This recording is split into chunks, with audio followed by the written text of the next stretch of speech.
Well, good afternoon. My name is Sonia Stewart. I am the executive principal at Pearl Cohn High School in Nashville, Tennessee, where I serve the highest poverty high school in the city. I came to Nashville from time in Los Angeles Unified and Chicago Public Schools. I have about 19 years in urban education, and so I'm thankful to be on a panel like this where we're having a conversation, a collective conversation. I really appreciate Sonia's commentary about leaning into the process, that we are in a room of people that believe that it is the collective responsibility of all of us to take care of the kids in our schools. So what it looks like for us at Pearl Cohn, I say all the time, our two things are around academic press and personalization. And in a room like this, we don't talk a ton about academic press because it's all things teaching and learning. And we know that that's where standards and accountability have been in our country for a very long time. But I am a firm believer that without the personalization side of education, you will never have the achievement levels that we need to see with our kids.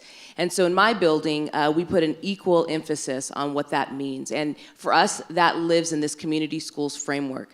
I have a staff, I have 9 people in my building that are all focused, that I have staffed for in my budget, are all focused on what we call these whole child and whole family needs.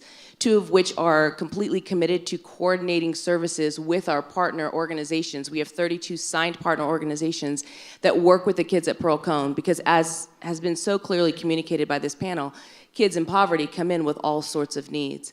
The kids in my building come to school with housing insecurity and with food scarcity and with trauma and with mental health needs and gaps in their learning and their education, and we feel like we're responsible to engage those situations, but has also been said so clearly is that we can't do it alone.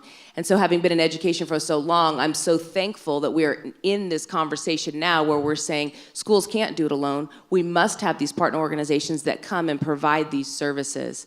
In Metro Nashville Public Schools, this initiative is deep in the DNA of who we are and in the conversations that we're having. So as a community school in my community, I have a district that believes that this is the mechanism of change, that community schools and engaging our outside partners and engaging our mayors and our city leadership is the mechanism for change in our city. Just a month ago, we had a youth violence summit, and I think about that student voice piece. We had 400 high schoolers. I sent 25 of my Pearl Cohn kids, and they sat in a room just like this and tables just like this, and the mayor said to them, what do we need to do? The school district said to them, what do we need to do?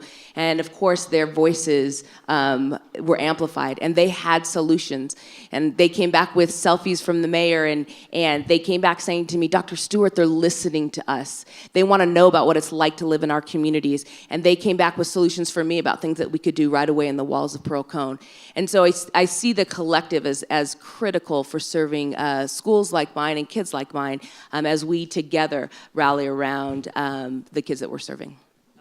That a lot of times in our communities, and the person on the microphone certainly said it as well, a lot of times in our communities, we think that empowerment is to give somebody an opportunity one time. Empowerment is cultivated in a system, it's cultivated in a school, in a city, and it happens over time.